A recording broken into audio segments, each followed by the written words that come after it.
Welcome to our How to Be an Advocate panel tonight.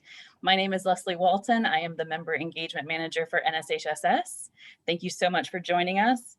As we're getting started and waiting for people to join, we always love to have our attendees tell us where they're joining us from. So give us a shout in the chat. Let us know where you're located. Where are you in school right now? We would love to hear from you. We're very excited to present this panel on a very important topic tonight.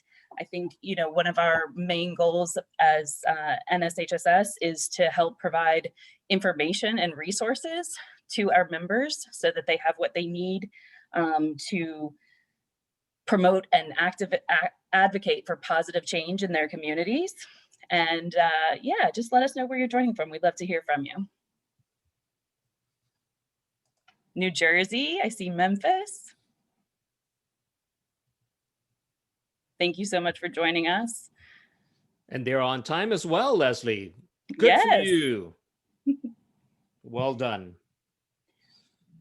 We have tonight as our moderator, Fabian De Rosario. He's been working with us for a while now with NSHSS. Always happy to see you, Fabian. Thank you so much for helping us out with this panel. Thank you very much. Leslie, you want me to go ahead and get us started here? Again, my name's Fabian De Rosario. A pleasure to meet you. I am calling you from my home in Atlanta, Georgia. Every now and again, I have the good fortune of working with the staff at the NSHSS on some special projects. Professionally, what I've been doing for the past 17 years is training and development, particularly in the area of new hire onboarding, career accelerators, and diversity and inclusion as well.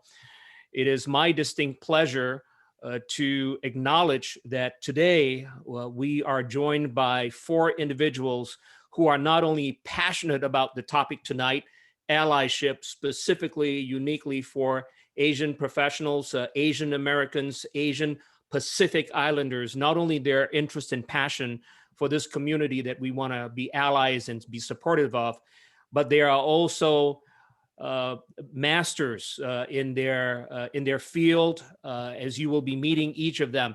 They are community leaders. They are people who are very knowledgeable about this topic. Before I mention their names, and you can read this as you go, I do want to uniquely recognize what is happening in India right now. We'd be remiss if we did not take a moment to acknowledge the tremendous tragedy that is happening in India and how that's impacted many of us here in the United States and in Canada, where probably many of you are calling in from. And I just hope that the rest of the world is going to respond and help with the government of India and the people of India. And all that are impacted by what the pandemic is doing in that community. And so the panelists for tonight, Tanya Odom, you have seen her in an allyship program that we did a few months ago. She is the Equity and Inclusion Program Director for the Walton Family Foundation, yes, of Walmart. And she is also a NSHSS Foundation board member, so she has a long history with the NSHSS. Dr. Yao-Wei Liu, he is the Senior Advisor for China at the Carter Center right here in Atlanta. And he is also a Society Foundation board member. We have an NSHSS Collegiate Council Executive Board President, obviously someone who joined the NSHSS back when she was in high school. Emily Smith is here to share with you what she's been up to and how she's progressed along these years. And she's joining us to add her personal perspective all the way from Hawaii. And Alana Tang, NSHSS Collegiate Council. And this is my first time meeting Alana, so I'm looking forward to her brief introduction as well. I'm going to take the slides down now, and I'm going to invite each of the panelists in the order that they have been introduced to take 3 or 4 minutes. Tell us a little bit more about your background, your credentials, your experience, and please tell us why. Tanya, beginning with you, Why are you so passionate about this subject? Why have you chosen to volunteer your time to speak with us today about this important topic of allyship?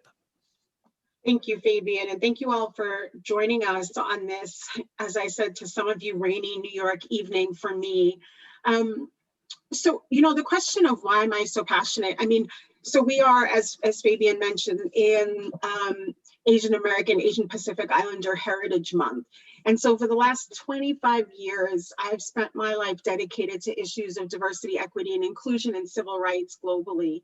And so I think I would not be true to what I believe I want to do and I'm supposed to do in this world if I didn't care about being an advocate to the Asian American, Asian Pacific Islander community.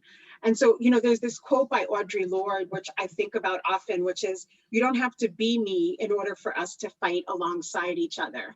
And I think the last year plus, what we've seen is a lot of coalition building, a lot of people connecting around issues of injustice. And for me, this sort of rise in anti-Asian hate violence, bigotry, and xenophobia would be something that I would, of course, be interested in and wanting to talk about. And how do I be an ally around that? It's not a community that I'm a part of. So I think we'll talk about that in a little bit, but that means that the onus of responsibility is not on somebody else, is not on the Asian American or Pacific Islander community. But for me, what it means to be an advocate is that I need to increase my learning and I need to use my voice and whatever presence I have in social media or wherever to sort of share information that I get or learnings that I have. And the last thing I'll just say is, I've been very clear too about making sure I connect with and check in with my Asian American friends. And I think sometimes for me, we think of these things as very big picture and macro. And I always say that I'm reminded that there are human beings being impacted by this. It's not just numbers. It's not just the almost 4,000 hate incidents. It's literally, those are people behind them. So that's all I'll say for now. Thank you, Tanya. Thank you for being an ally to our community. And all of us here on this call, you have chosen to join us, I would imagine, because you are close to the issue in some way or other. You have friends who are Asian or Pacific Islanders who have directly been impacted by these atrocities. Or you may have someone that you care for who is part of the API community that you want to learn more of how to be supportive. And for those of you that are calling in who are API, like myself, I'm originally from the country of Malaysia, living here in Atlanta. Each of us can be allies and be supportive of each other. And what we're going to learn today from the panelists are not only applicable to support AAPIs, but in support for anyone who is being targeted and marginalized. With that, I'm going to invite Dr. Yahweh Liu. Thank you for joining us on this call, sharing your expertise. Tell us a little bit about your background before you share with us. Why have you chosen to commit to this? Thanks, Fabian. If Tanya is close to the issue, I think I am the issue. As you all can see, I'm AAPI member, I'm Asian American, I'm Chinese American. I came to this great country when I was 27 years ago in 1987. So at the outset, I want to say that this is the United States of America is the greatest country on the face of the earth. People like us, AAPI members, we came to this country in swarms after 1965 immigration reform. If you look at how many of us have arrived over here, whether it's for political, economic, or academic opportunities, we come here and we are able to grow up with this country. We're able to be successful. But at the same time, we're keenly aware that we're living in a country we love, but this country still has a lot of hate. I attended a webinar called Hate is a Virus. And in Atlanta, we personally, physically experienced that pain when the massacre happened over here on March the 16th. So that's why I say, not only I'm close to the issue, I'm the issue. I'm here, my children are here, my wife are here, my son-in-law, is from India. We're all here. We want to be good citizens, but we don't want to be model citizens. We want to be good citizens who care about welfare, social justice, and fairness. We care that our children and children's children are going to grow up, protected. And we also want to participate politically so our interests can be protected. And we prove to ourselves and to the community at large that we are able to make a difference. Had it not been for API votes, I don't think President Biden would be elected here in Georgia. And I don't think the two crucial senators would have been elected had it not been for API votes. So that's why I care about this issue. That's why we started a community organization called Chinese Americans for Political Participation. So today it's an honor and a pleasure to join all of you to talk about these issues. Back to you, Fabian. Thank you, Dr. Liu. I join you in my love for this country. I came from Malaysia as an international student, made a lot of friends, got to appreciate the people and its culture. And I chose to continue my life here and get married to a Malaysian Chinese young lady and make a life here. I want to be a contributor to this country, to grow in all the ideals that I bought into. And I believe that true America is not the hateful one that we see, but all of us together need to band together to help to make this country fulfill the aspiration that it was built on. That's what today's conversation is all about. I turn now to Emily Smith. Please go ahead. Tell us about you. Give us an update and tell us why are you committed to this topic today. Okay, so hello everyone. My name is Emily Smith and I'm the current NSHSS Student Council Executive Board President, which is now called the Collegiate Council. And I really wanted to talk about why this topic is important to me, because not only am I Asian, but I'm also an Asian immigrant from Japan and now who is living in Hawaii. So as a result of this, seeing Asian Americans and Pacific Islanders being mistreated feels like it rips out a part of my culture and my identity. It is especially vital to have this conversation now because of the coronavirus. It's important to note that our words have power. Calling this virus the Chinese virus and blaming China for the spread of this is simply wrong, and it contributes to the growing cases of hate crimes against Asian Americans. In addition to this, since I am now living in Hawaii, I'm able to see how firsthand Pacific Islanders are being treated. Right from the moment when William McKinley allowed for America to illegally overthrow Hawaii until now, the mistreatments of Pacific Islanders in Hawaii are still evident. Even in Hawaii, groups such as the Native Hawaiians are being disregarded in lawmaking. And as a result of this, Native Hawaiians have the highest rate of teen pregnancies, dropout rates, incarceration rates. We must have this conversation to put an end to this injustice between the Asian American and Pacific Islander communities. So thank you so much, guys, for being here. And you guys are doing a great job just showing up here and learning more about how you can also advocate. And I'm so grateful, Emily, that you are joining us to give voice, like what Dr. Liu said, right? We want to give voice to the issue. And Emily, you are helping to remind us of our brothers and sisters and friends in Hawaii and across the Pacific. I'm so glad that you're with us. Alana Tang, tell us about you. Where are you calling in from? Hi, everyone. Thanks for the mic, Fabian. I'm calling in from New York City. I'm born and raised here in Manhattan, and it's great to be here. I've been on NSHSS since I was in high school. So I went to Hunter High School, for anyone from the New York City region aware of the crazy system we have here. I'm currently in university, an undergraduate, a junior at Columbia University as part of a dual BA program with Sciences Po in France, so Sciences Po Paris. And I've had the opportunity to come on to a couple of these webinars, but this one is clearly very near and dear to my heart. As you can all see, I am part of the AAPI community. My parents, I'm an only child. My parents are from the Philippines, although we're ethnically Chinese.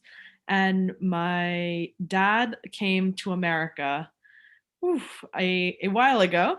He came to America maybe in the 80s, mid 80s or early 80s, a very different time. Settled down in New York City when New York was going through a lot of changes. And the year before I was born, my mom came here and they settled down in New York City, and I've had the chance to grow up here and live my life here. I think it's really important that we're having a webinar like this, especially, considering the current state of affairs in the United States and the world right now.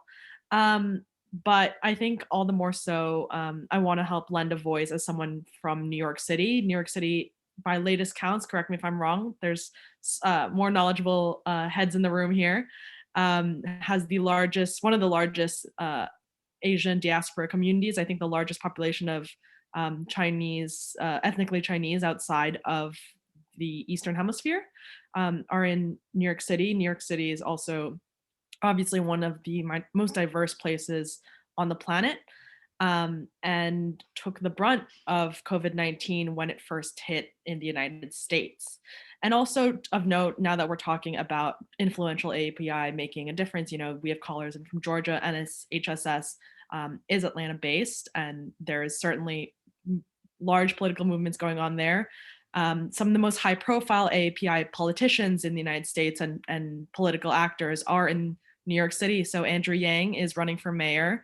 Famously, he ran for president, but lost to our current president, Joe Biden. And he is running for New York City mayor, and he's actually currently in the lead here, proposing quite a few interesting ideas. And of course, Congresswoman Grace Meng, representing of other regions, the Flushing area of Queens, which is a huge area of AAPI immigration. And they've been pushing, a lot of really important kind of anti-AAPI bills in Congress, Grace Meng and her caucus. And I believe one just passed, became law, condemning violence and hate towards the AAPI community, especially in light of COVID. So I think this conversation is very timely, and I appreciate all of you for being here and for having me here. And I look forward to joining the conversation. Thank you, Alana. Thank you all four panelists. You've done well to set the context. Let me just add a few numbers here that I've looked up, but I know the numbers barely represent the reality. During the months of from March of last year till February of this year, 12-month period up to February of this year, in the United States, 3,800 anti-Asian hate incidents recorded by Stop AAPI. Now, I think that's very underreported, because you and I know that a lot of these incidents don't get reported, or they don't get entered into the system. So some people have said it's double or triple that in terms of reality. And individuals who are 60 plus older and women are vastly impacted by this.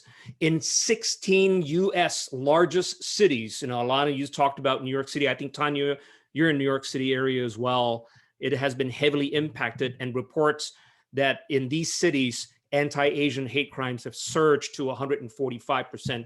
My first question, as we continue to gain a deep appreciation for what has been happening as a result of this new attention to what has been going on for a long time, a lot of issues around how people see and stereotype Asians. What are you seeing individuals and organizations do in response to these numbers, in response to what we've been seeing that has prompted us, after this surge has occurred, for us to come together and talk? What are you seeing happen? What are you seeing the responses by individuals and organizations? Who would like to take that? Tanya. So I can talk to that just in terms of what I've seen organizations do. I just want to say something as someone who's worked in the space of hate crimes for quite some time, both with federal agencies and local law enforcement, that what we know about hate crimes, which I think is really important to underscore here, is that when a person is targeted in a hate crime because of who they are, the ripple effect affects many more people who have that shared identity. And so, when you were reading those numbers and when that report was released, I think a lot of people were like, oh my goodness. And yet, if you talk to people who didn't need those numbers in some ways to know that their lives have been impacted, that they worried about taking the subway, they worried about, their parents going to the grocery store by themselves or taking a walk around the block. So I just want to say that because I think, again, sometimes that number, 3,800, almost 4,000, which we've been talking about, can feel sort of isolated from what we know can be a shared fear.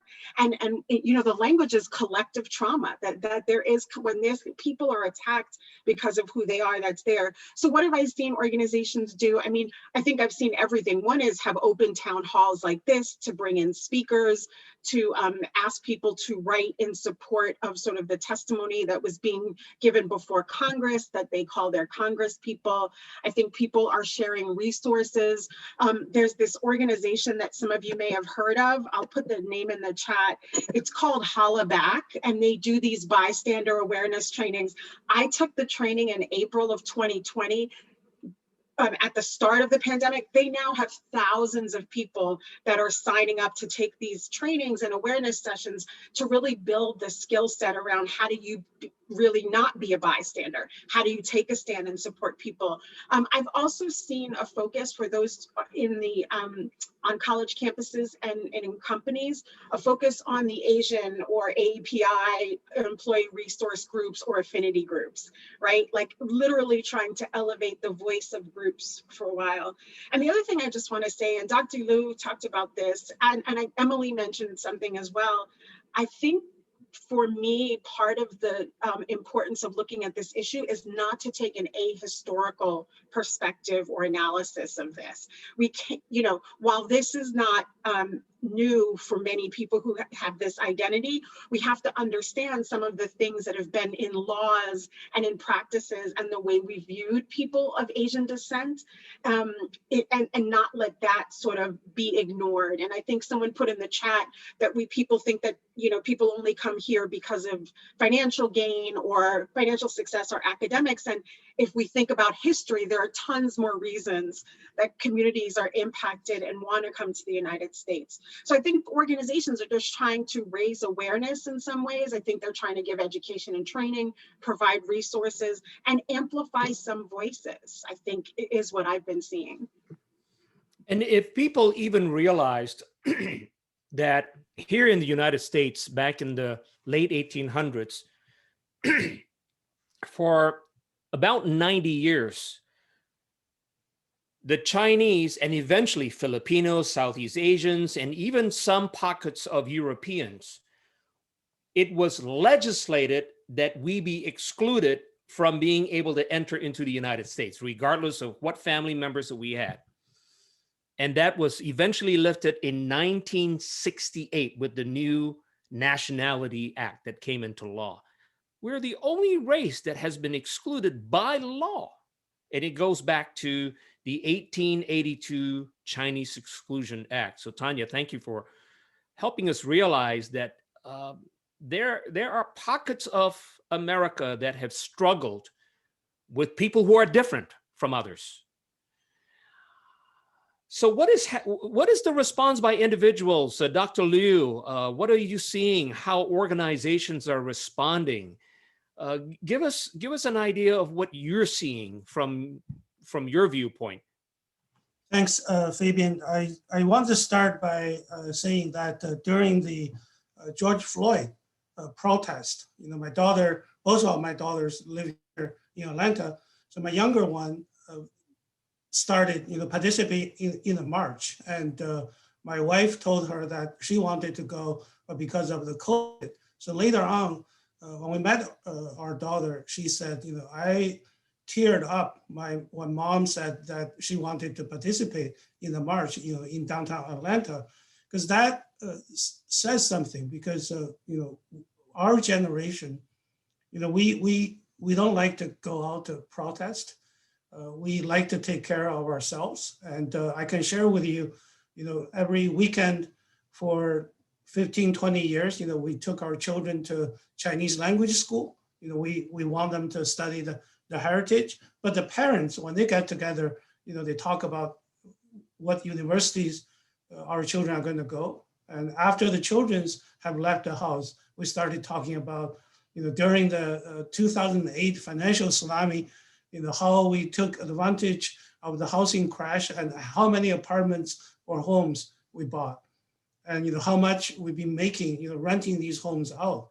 These are the things that we've been sharing, and we're politically inactive, not until 2017, and particularly late 2019 and early 2020, when we realized the leaders of this country is actually by rhetoric, by scapegoating, have turned us into scapegoats. And we are not only going to be spiritually hurt, and we're also going to be physically hurt. So that's when we started mobilizing politically. And of course, what happened after March the 18th, Atlanta saw the largest ever protest by AAPI community. I don't, I live here since 1989. I've never seen anything like that.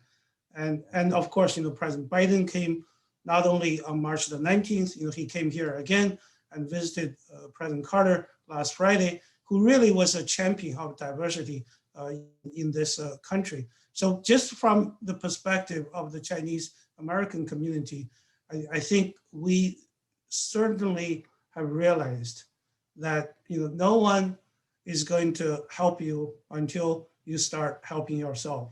And we also realize, unless we work with other groups, with other minority groups, we're not going to be able to accomplish, the goal that every member of this great country, every citizen of this great country are going to be protected. I think one last thing I want to share is, talking about Chinese virus, talking about, Chinese Exclusion Act.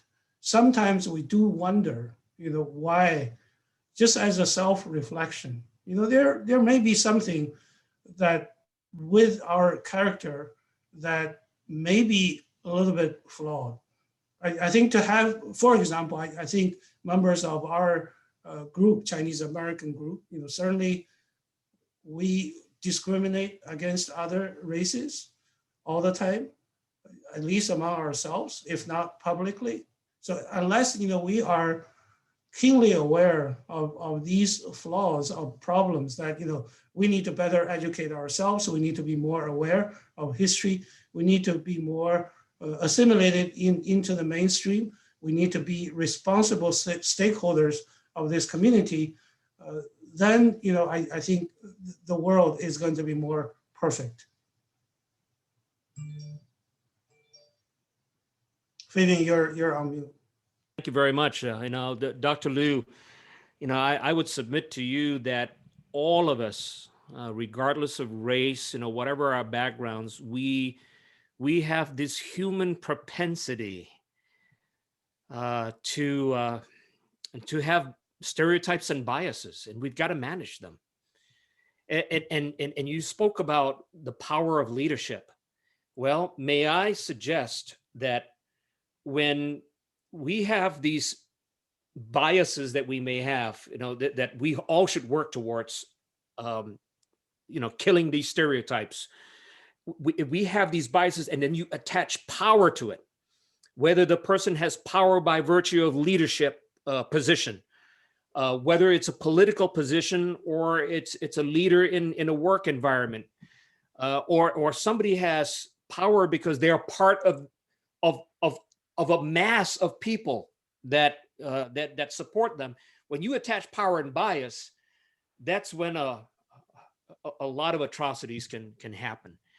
And we as human beings collectively need to better educate ourselves, better inform ourselves, have more exposure to conversations like this, so that our experiences are expanded, that we can empathize with different communities that are united around this one common interest. And that's what makes us allies. in this call. Let me check in with Emily. What are you seeing individuals do or organizations to combat hate? So it's really interesting to see because I see most people around my age, like high school and college students, actually going out into the community and fighting for our rights.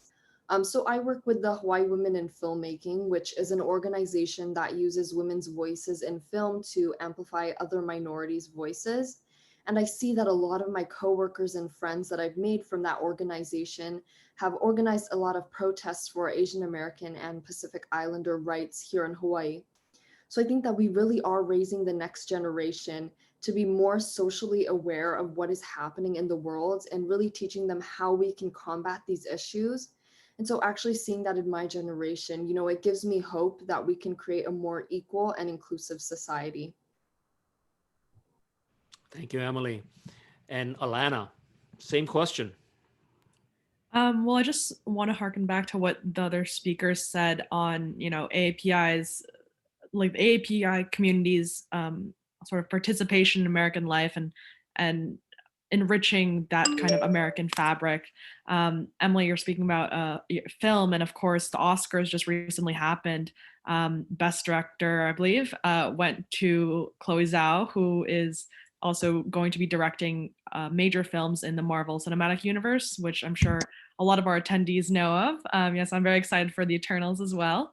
But Chloe Zhao, of course, a member of the AAPI community, and another, more historic example of AAPI kind of achievements in American life are, of course, the 442nd Regiment in the United States military, who notably fought during World War II, and I believe is either one of the most or the most decorated military unit in US history.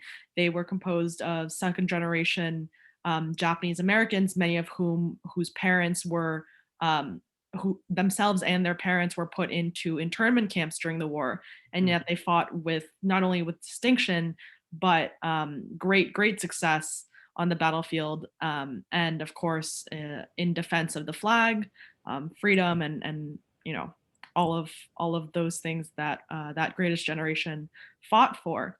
And they were AAPI members, and despite the fact that they were being treated so terribly back home here in the United States, did contribute greatly to the effort and to the country. Now, kind of more answering the question directly, and Tanya, maybe you can answer to this as well. There are many grassroots organizations that have sprung up during COVID, of course, in response to AAPI hate and attacks, but also to the fact that there was a lot of fear, especially here in in New York City, towards the AAPI community early on. I'm thinking back to January, February of 2020, when people were unsure of what this pandemic was going on. You were seeing on the news, if you guys remember, back in early 2020, when you would see images of hospitals in Italy or lockdown in China, and it seemed very far away, but people were getting nervous, and there was a notable drop in, for example, visits to Chinatown, both Chinatown, Manhattan, and other Chinatown areas in Brooklyn, Queens, etc. And of course, economically, this was a huge shock, let alone, of course, in March when everything shut down, and most, businesses were devastated. And so one notable group that I really want to bring up with all of you, and if you're in the New York area, please find them. I have no affiliation with them, but please find them on social media and follow their work. Welcome to Chinatown is a group that supports local businesses in Manhattan, Chinatown, although I believe they've expanded to Flushing and Sunset Park and the like. Supporting businesses, they create I think they call it a longevity fund, basically private donations that help, that are given grants to local businesses to help them with, whatever needs, rent. Rent is of course a huge issue in New York City. Just keeping business open, et cetera, et cetera. They've also organized donations to help feed elderly AAPI members in the community, many of whom, were facing COVID, obviously, and also increased attacks in the neighborhood. They have also, of course, been advertising for businesses creating merchandise, etc., just to sort of create that community. And seeing organizations like that spring up on the local level. I know San Francisco and Seattle have similar organizations. It's really heartwarming to see. A lot of them are spearheaded by young people, and of course are, these organizations. I know Welcome to Chinatown does this thing too, where they go to businesses often run by immigrants who came here a long time ago, whose English is not too great, who are very used to in-person interaction. They help transition them to online deliveries, which of course is very important if everything's locked down, and really bring them onto social media, onto online marketing, into the digital world. And so you really see this coming together of different generations, which before was a bit disjointed, at least in the AAPI community I experience myself. And so you do see these organizations really stepping up, these people stepping up to really help make a difference. I love these examples, Tanya. I'm seeing you nod away. Let's get more personal, if you wouldn't mind, panelists, and all of you that have called in. The way that we're going to organize our time here, we're going to spend half of our time till about maybe 10 minutes to the top of the hour, just us chatting about a variety of things of this topic. And then for the next half of it, maybe about another 35, 40 minutes, we're going to address questions. So I'm watching the Q&A page as you submit your questions. So let's make this a little bit more personal, a little bit more specific. Tanya, I'm going to start with you. Please share, in line with what Alana already started, would you give us some examples, maybe a couple, of what you as an individual are doing? I know your daughter is just really active in this as an ally. What are you doing? What can others do individually to impact change, to fight bigotry and xenophobia and racism? Tanya.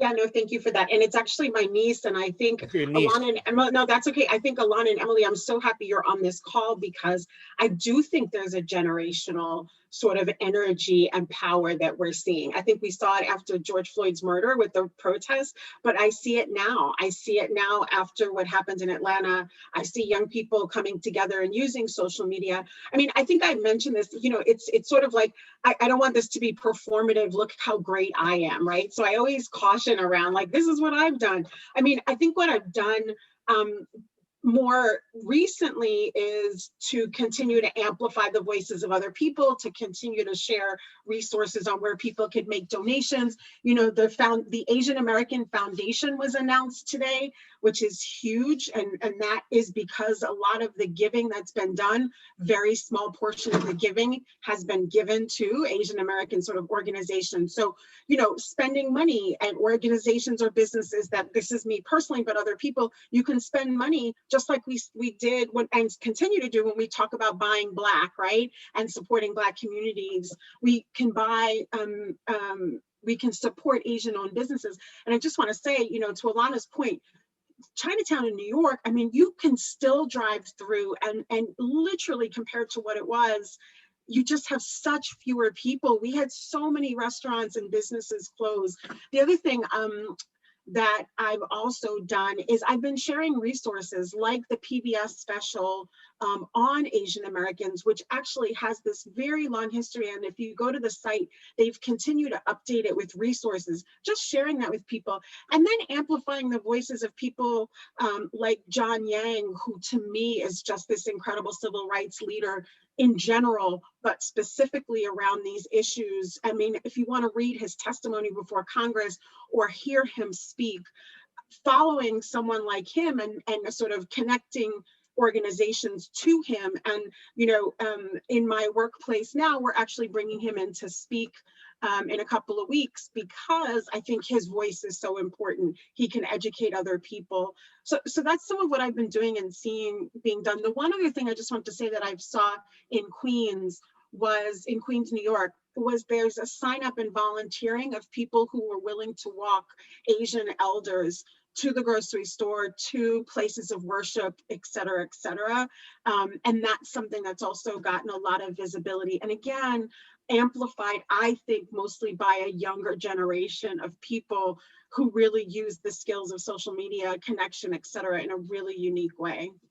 I'm so glad that you have an opportunity to be a resource by your clients. I am surprised at how there are some employers that just don't quite know what to do during this month of May, AAPI month. They're like, do we have any Asian employees that we can tap? And when they tap professionals like yourself, like perhaps Dr. Liu, who's also well connected with other professionals, we can avail them to speakers that can be a much more effective voice in carrying this important message of allyship and education about the history.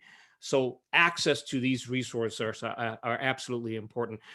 Dr. Liu, what else would you share with us that could be strategies that many of these individuals listening in, and many of them will be watching this recording as well, what have you personally done, and what would you advise for individuals to do to make a difference?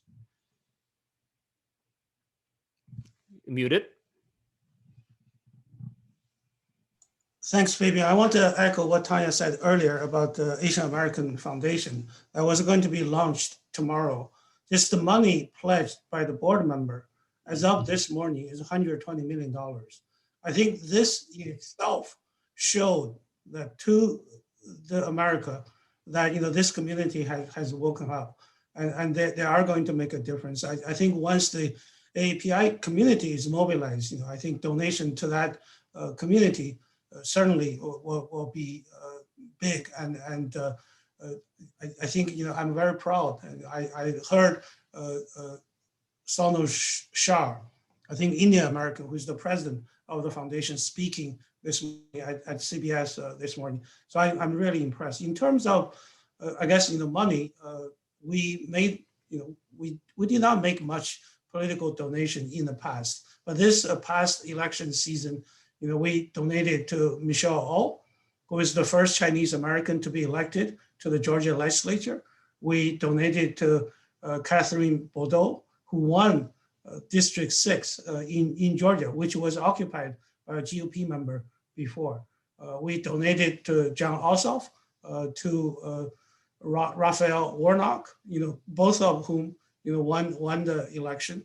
Many members in our community make this. I personally organized a for job. And eventually said, if it's 250 people, it's really bad. But how they had organized me, over people online, and both and also came to me and the job. One of my so that's many of these using the life one of the members and we made a small contribution to this. And we also organized people under control, which tracked 4 Chinese Americans. They were all from other world. And they started following politics, decentralized, and usually loyal to how they how can we communicate that? And of course we have to pay the so we made a community to watch. So these are the small things happening involved. I think some of these is great. There's time and resources. And that's very glad to see. And I think you guys are very small. We're no generation. We hope this is further to the side where we're going to get involved. We hope more people actually get involved and we're going to do more so that you guys can become more involved. Yeah, and we'll let all these right of you here. So let's all of you is vote. Make informed choices in who you're going to bring in office. Dr. Talk about what these days, we're not saying we're going to one from the other, just be informed about who you're going to bring in justice, inclusion, appreciation, diversity, appreciation for the immigrants. That's a helps build this country. Third, the guys here in the United States, first generation of which is very constant of what these individuals stand for and make informed choices. The thing like I said is that policy can have a huge, for years, and things that can make a huge difference in the character and culture of the United States. And what we learn, so what we advise individuals to do to be very ally. So I'm a professional major, and this is really explanation of representation in media. So in media, we call representation, especially when it comes to Asians and survivors. I think representation really matters because not only does it show what representation, but it shows representation in success and like our that was producing media. And this is super because that's what Asians and survivors create their own media. There's no nation to become more inclusive. So that's why I'm talking about how bring Asian American senses and actually be able to further in these stories. So I actually really want to involvement in it. So I implement a lot of Asian Americans, family women, Asian stories, and really want to create meaningful stories about bringing to America, which are causes different actions that the Asians are being themselves. So at the end of the day, I see representations that we want to find I think there are 2 million contributions that have you both Asian pages. First off, the Asian American Collective, it's Instagram page. I actually do a community board of Asian American calls for saying how our resources. So if you Asian American know anyone that is Asian American, please reach out to me with this work. It's really having time for our health. And I think the Asian American Collective and Asian American that will have support. So I want to chat and resources for Asian American sources. I was speaking about this and really let's create something where everyone can be themselves and everyone equal. Yeah, that's our number. It's also all using into this program because all this media and resources all support You mentioned Bystander Fellow, and she was very she is the so in our little program, bring your attention to and so like all of you and politics and her career and very much for the so I think let's get something maybe I'm doing that he's really active is something that if this is such a time with not you shocked to something you know like that as a worst you know like say as you know great other restrictions and you know it's partnership is this AI and you know at age you have to have a or you know they have AI so that's the small way to the community also being very important point so one of most important rooms I was like so I just was having really was I had was the volume with most of our ideas sorry about that earlier there was a lot of people and you possible centers leaders or interested in the project really more responsible to you know really between this and two relations that are about those guys from the place being there being there so I think like well I just wanted to more than the huge number of this and it's together and just that are for you know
just rub your eyes on the Snapchat or your and that's very helpful online so it doesn't make a huge difference structuring even other information you can actually use much time on things on Google search and reaching those groups saying I like to join and talk about things who have their guests their independent so we're training those staff one of the issues is huge and that is very so very nice each has a lot of challenges it's also these places with other places just what we are into a different city where you either are going to be publishing that really one paper very much that the beginning of the you know the very are so interested in the country that study to publish this kind of public success a lot of places in fact so I just have a personal question on the project and also size and other parties which and the more you know it's certainly things that going that is there the is that going to be for the teachers to the kind of result and the also party or the very as a feature that those are really yes you know the policy the commercial policies that is part of especially those far away from helps one use them help use that help this focus on this there's in fact there are international university that have mom dad are helping or other country they're eating they on what does we offer we work for friends and others and dealing with this worry again I should do that university you need to stay in touch with those left core and you need to remind them to be safe and to also reach out to others in your circle family and navigation just so that increase the frequency by which you're able to do all this because they have been more intentional about reaching out to people to be safe and especially those people more social family that we're working to so that's about so you should remind them that they can build their own cash on the together all of that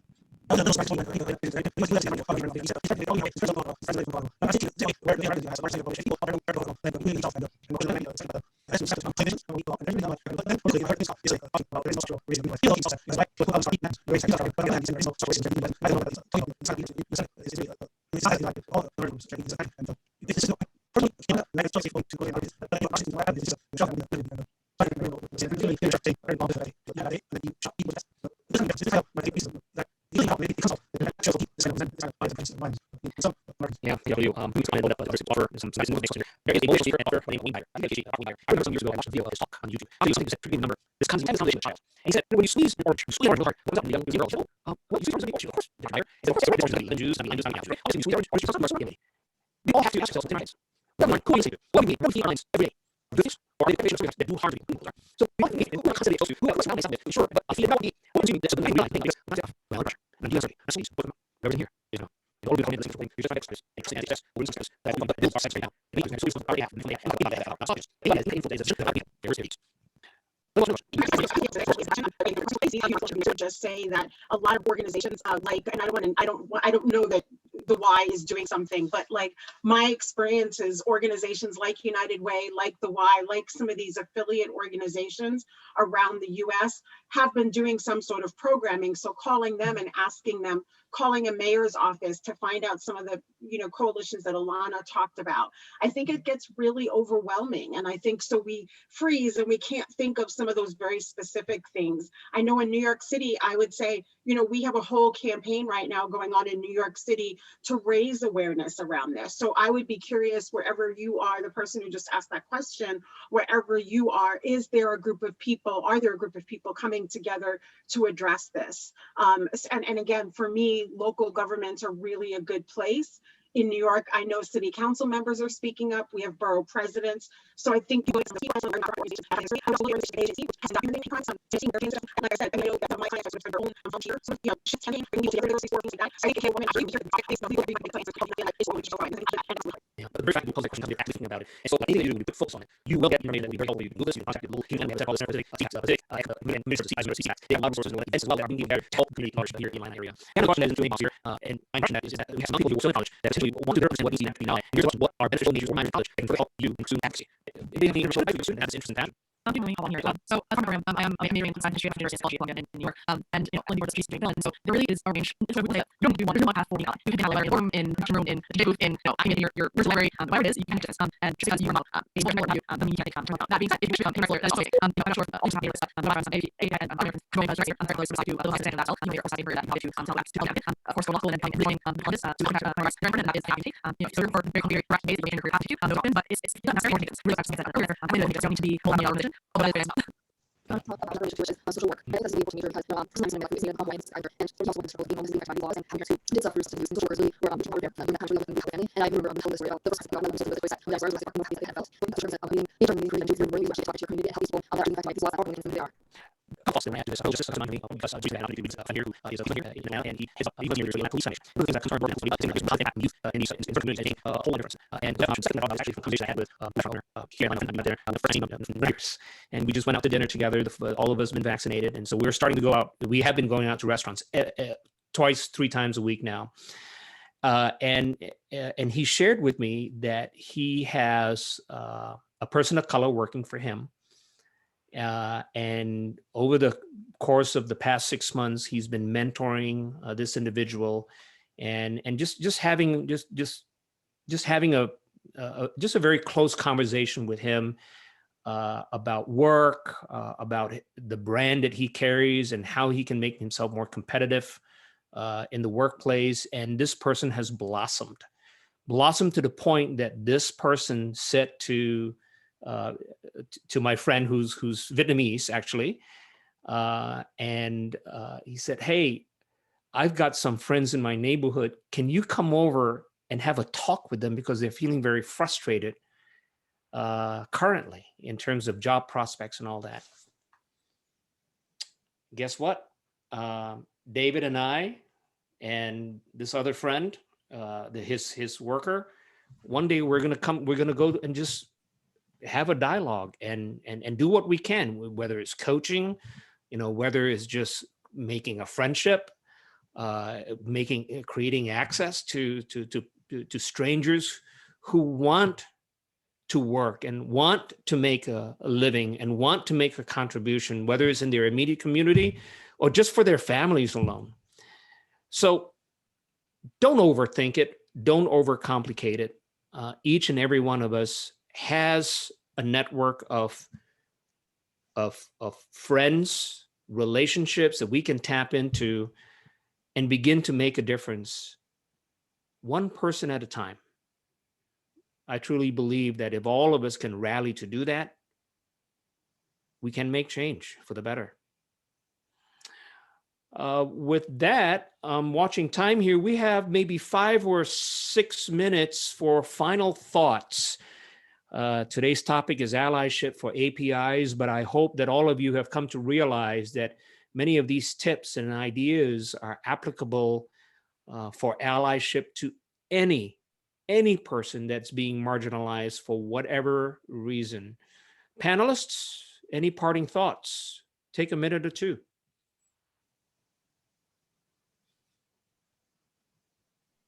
I'll start on this. I just want to say thank you to everyone who's on this panel and everyone who's attending. Again, for just really showing up. Showing up is the first and arguably most important step. to be an ally, to get involved and to understand the situation and the cause. And so thank you all for being here. And of course, thank you for having me. And looking forward to see all of you attendees and panelists, continue to expand your advocacy for the AAPI community. Alana, thank you for demonstrating leadership as a young person in college, studying great things, preparing a great future for yourself, and still you find the time, to come and just talk about this. That's what friends do. That's what we at the society feel that we have, frankly, a responsibility to do. But it was an option for you, right? We just sent an email out to foundation members and others as well, and you stepped up. For all of you listening, it can be as easy as that. So tap into the networks you already have where you can make a difference. Who else? Any parting comments? So Emily. first of Yeah. all, I just wanted to say, thank you so much for being here today. And I want to leave you with this one story of the time I was in 5th grade.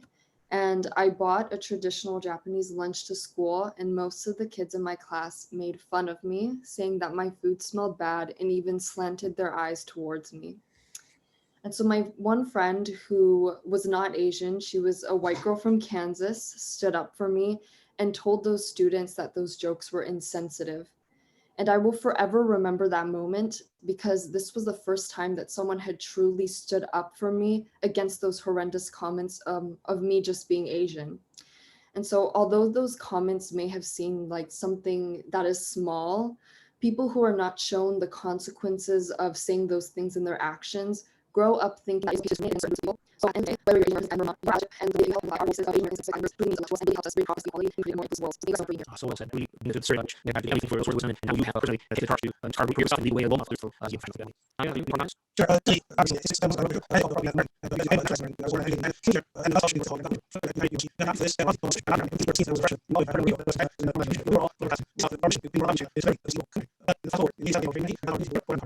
and you just compare the two countries.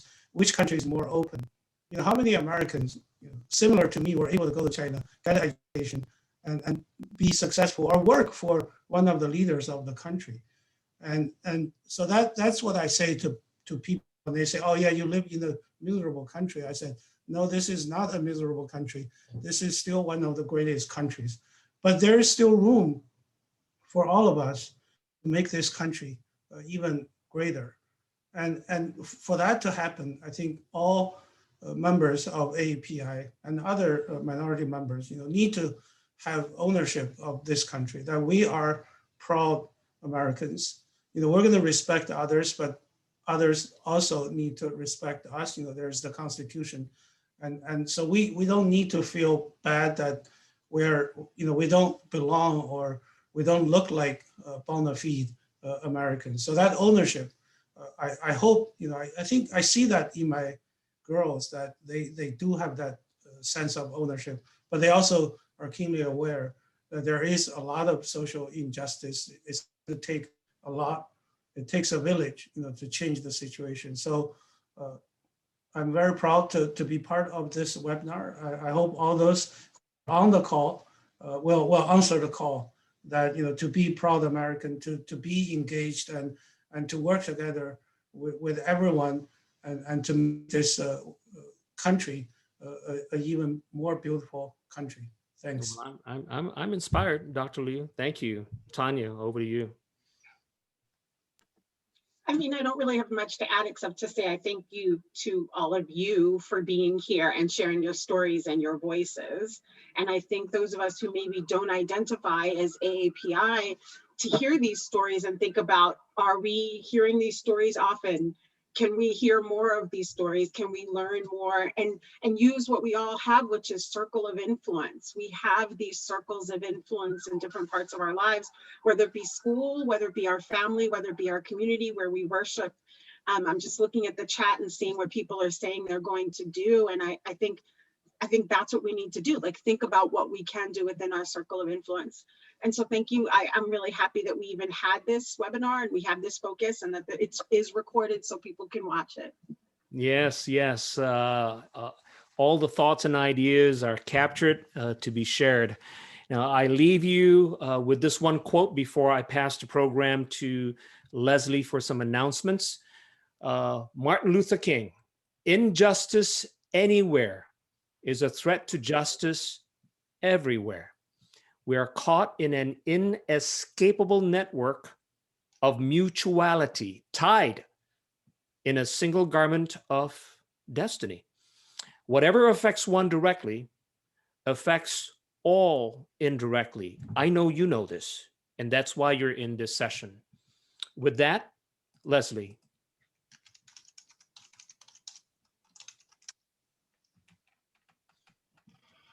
Thank you to all of our panelists. Thank you, Fabian, so much for leading this conversation tonight. If you would like to continue the conversation and find out more about how you can be an advocate for the AAPI community, you can visit our resource page. All you need to do is take a picture of that QR code with your phone, and it will direct you to the website. Thank you so much for being here. We really appreciate it. Again, I think you've seen some of the comments that Grace dropped. We are having our first in-person event. Scholars Day DC is in August, the first weekend in August. So you can take a picture of that to go to the website and find out more information about our first in-person event. And then if you would like to hear more conversations like this, please consider donating to the NSHSS Foundation. We also offer scholarships through the foundation, and we would like to have your support. Thank you again to everyone for joining this.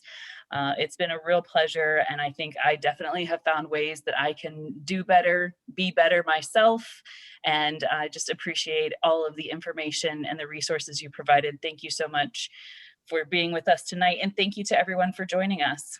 Thank you, Courtney Sample and Grace Dent in the background, the NSHSS staff, Leslie Walton, and to our panelists, Emily Smith, Alana Tang, Tanya Odom, Dr. Yahweh Liu. Thank you all. Good evening. Thank you. Good night. Bye-bye.